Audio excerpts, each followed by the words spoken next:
Bonjour, dans cette capsule vidéo, je vous montre comment démarrer l'année du bon pied dans Classroom sans devoir tout recréer à nouveau ce que vous avez déjà fait par les années passées. Alors, si vous êtes des utilisateurs de Classroom depuis quelques années, donc c'est quelque chose qui va probablement vous intéresser. Alors, ce que je veux faire à la fin de l'année, on archive nos cours parce qu'on veut pas les garder actifs. Puis la chose qu'on veut éviter à tout prix, c'est de réactiver nos cours, OK? Parce que si je réactive mes cours, ben je réactive tous les travaux que j'ai publiés tout au long de l'année, OK? Donc, je peux pas les faire apparaître un après l'autre. Alors, ce que je vais faire, c'est que je vais vraiment me créer un nouveau cours pour mon année en cours. Donc, l'année 2021, j'en ai un ici qui est prêt. J'ai encore publié rien dedans là. Mais la fonctionnalité qui va m'intéresser, c'est celle de réutiliser un post. Donc, j'ai cette possibilité-là dans le flux en cliquant juste ici sur les petites flèches, donc réutiliser le post. En cliquant ici, ça me donne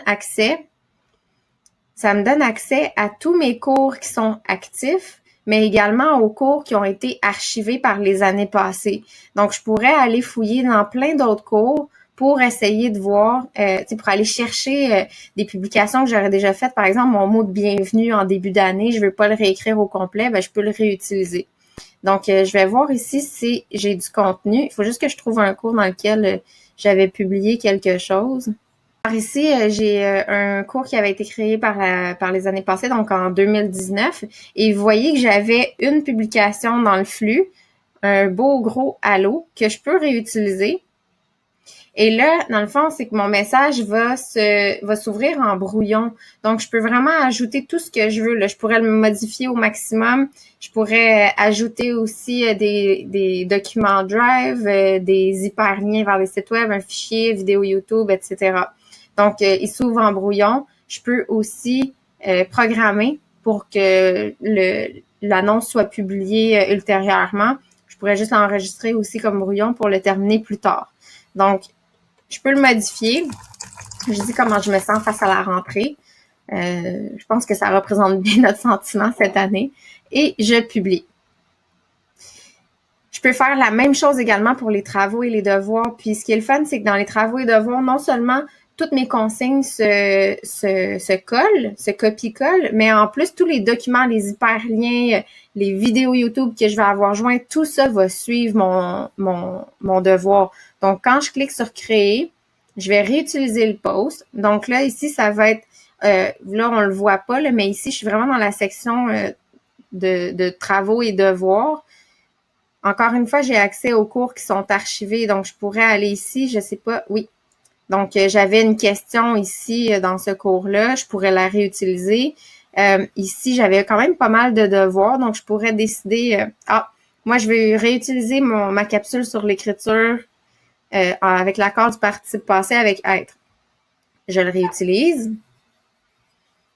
Et là, ça prend quelques secondes. Et on voit ici que j'ai toutes mes informations. Je vais tasser ici. Donc, j'ai toutes mes informations qui se sont ajoutées. Mes consignes du travail, j'avais fait un Google Slide. Il se fait une copie par élève avec une référence d'un site web. Je peux l'associer à plusieurs élèves. Je pourrais aussi ajouter une date limite. Je peux faire pas mal n'importe quoi là avec ça. Je pourrais décider de mettre ma note sur 100. Cette fois-ci, je veux le compter. Donc, puis je pourrais aussi décider de le mettre dans un autre thème. Donc là, c'était dans un thème, c'était une semaine spécifique. Je peux modifier un thème, je peux en ajouter un, etc. Je pourrais aussi créer une grille d'évaluation associée à ce devoir-là, parce que je ne l'avais pas fait par l'année passée. Puis encore une fois, j'ai toutes mes options. Là. Je peux programmer, je peux enregistrer le brouillon, puis je peux carrément le supprimer si finalement je ne veux pas l'utiliser. Alors, je le publie. Alors, c'est de cette façon-là qu'on va procéder pour réutiliser du contenu. Donc, je veux pas, comme je l'ai dit en début de capsule, je veux pas réactiver un cours parce que mes élèves que je vais avoir ajoutés cette année, ils vont avoir accès à tout le contenu, mais je vais aller chercher au fur et à mesure ce dont j'ai besoin pour créer, dans le fond, mon cours de cette année.